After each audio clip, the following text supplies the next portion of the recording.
আসসালামু আলাইকুম। শিক্ষা কুটিরে সবাইকে স্বাগতম। আজকে আমরা পদার্থবিজ্ঞানের আরো একটি সৃজনশীল সমাধান করব, যেটা তোমাদের পদার্থবিজ্ঞানের 12 অধ্যায় অর্থাৎ বিদ্যুতের চৌম্বক ক্রিয়া এই অধ্যায় থেকে এসেছে। তো নরমালি এই অধ্যায়টা তোমাদের খুবই ইজি ম্যাথ থাকে। তো এজ ইউজুয়াল ওরকম কি আছে, সহজ ম্যাথই দেওয়া আছে। আর আমরা একটা সিরিজ লঞ্চ করছি, যেটা তোমাদের হচ্ছে বোর্ড পরীক্ষাতে আসা বিগত সালে যে সৃজনশীলগুলো ছিল সেগুলো ধারাবাহিক সমাধান করে দিচ্ছি।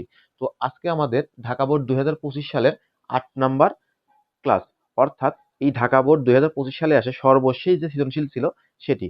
তো আমার চ্যানেলে তোমরা এগুলো ধারাবাহিকভাবে পেয়ে যাবে, এবং এই রকম আরো যদি তোমরা ধারাবাহিকভাবে পেতে চাও তো এই চ্যানেলে সাবস্ক্রাইব করে রাখতে পারো বা ফেসবুক পেজে ফলো করে রাখতে পারো। তো আসো শুরু করি। দেখো এখানে আমাদের দুইটা দেওয়া আছে, এটা বাম পাশের, এটা কি ডান পাশের। তো আমরা জানি কি বাম পাশেরটাকে বলা হয় মুখ্য কুণ্ডলী, আর ডান পাশেরটাকে বলা হয় গৌণ কুণ্ডলী। তো দেখো এখানে কি করা আছে, যে আমাদের ভি দেওয়া আছে। ভি মানে কি জানি আমরা, বিভব। তার মানে মুখ্য কুণ্ডলীর বিভব দেওয়া আছে, মুখ্য কুণ্ডলীর পাক সংখ্যা দেওয়া আছে, এন মানে কি পাক সংখ্যা দেওয়া আছে, এবং মুখ্য কুণ্ডলীর তড়িৎ প্রবাহ দেওয়া আছে। আর এই পাশে গৌণ কুণ্ডলী কি দেওয়া আছে, যে শুধুমাত্র তড়িৎ প্রবাহটা দেওয়া আছে।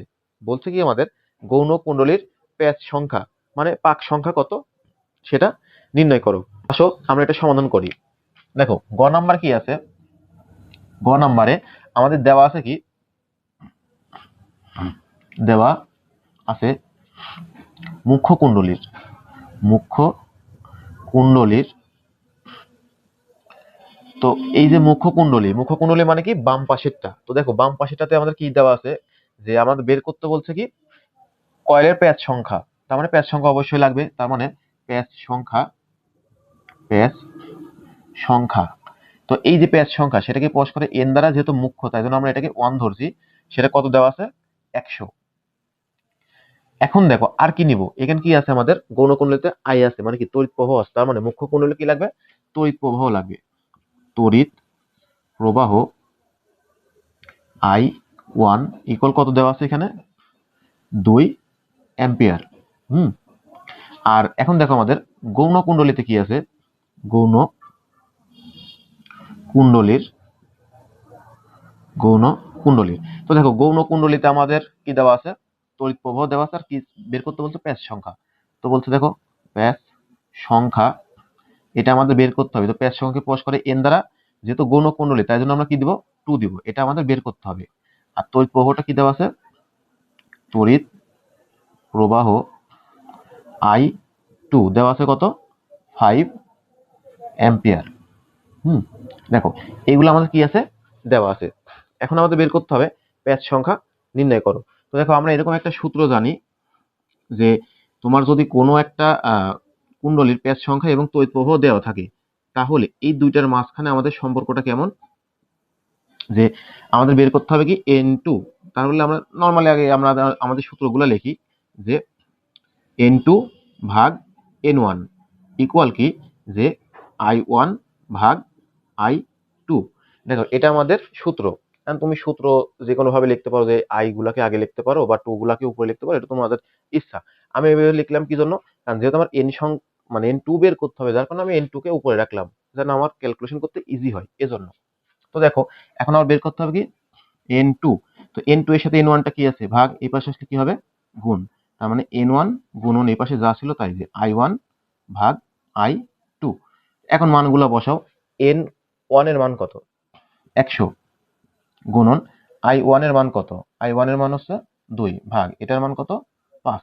তো দেখো আমরা এটা কাটাকাটি করলে হয় 5 বিশ 100, 20 দুগুণে কত হবে, 40।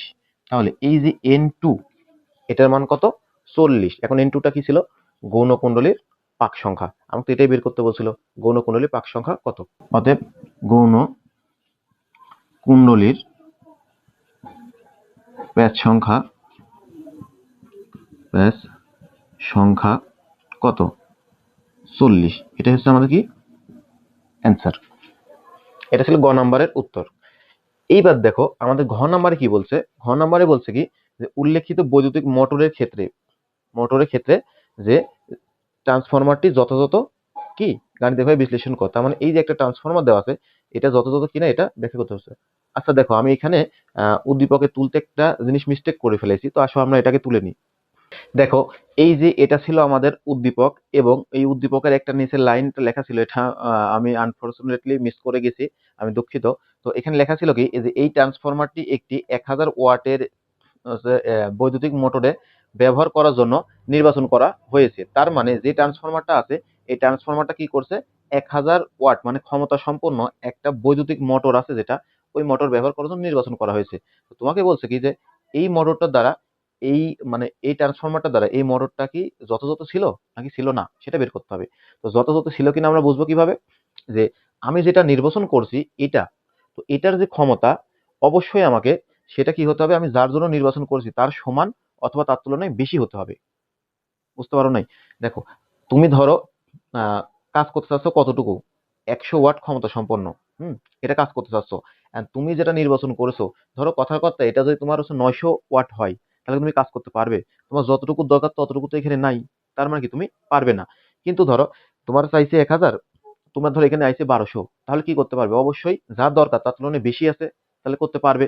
তো আমরা এটাই বের করে দেখবো যে আসলে আমাদের এই যে ট্রান্সফরমার, এই ট্রান্সফরমারের তোমার ক্ষমতাটা 1000 তুলনায় বেশি নাকি কম। যদি বেশি হয় তাহলে ওকে, ঠিক আছে। আর যদি বেশি না হয়, তখন এটা পারবে না।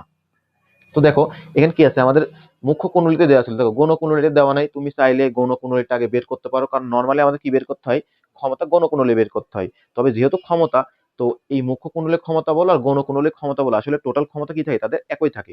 বিধায় আমরা আর এটা কষ্ট করে বের করলাম না। তারপর তুমি যদি ঘ নাম্বার এটা তুমি করতে চাও, করতে পারো, তবে না করলেও স্যার তোমাকে মার্ক কাটবে এরকম কোনো কথা নেই।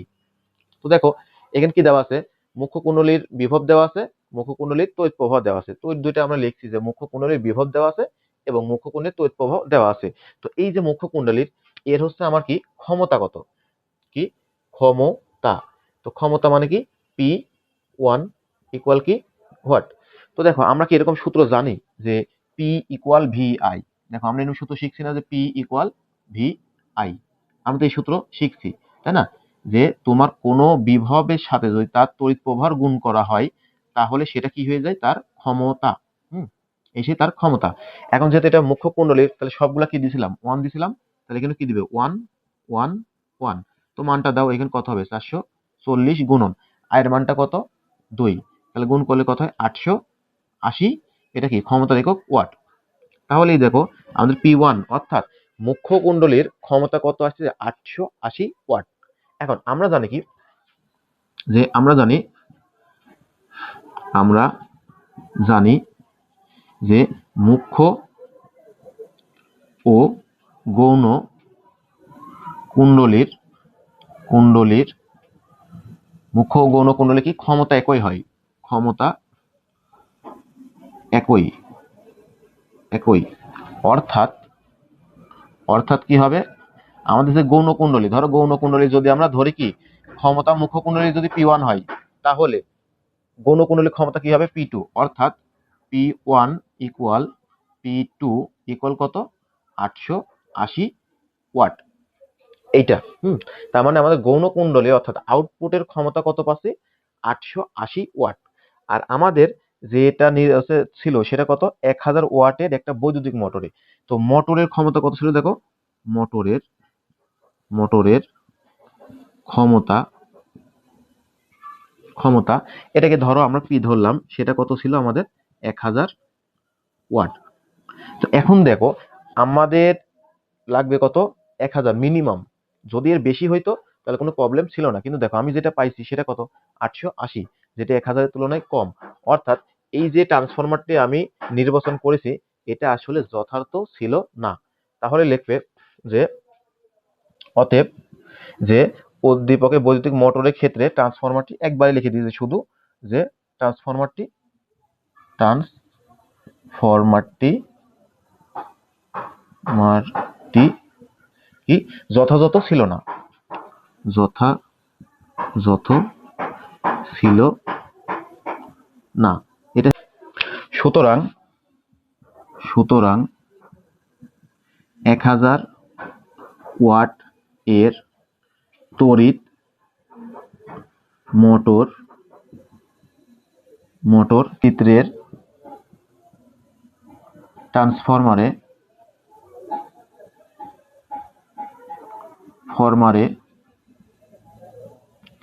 সংযুক্ত করলে তড়িৎ মোটরটি কার্যকর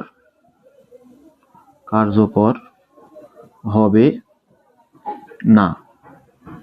এটা হচ্ছে আমাদের আরো মূল অ্যান্সার। তোমরা এটা লিখে দিতে পারো।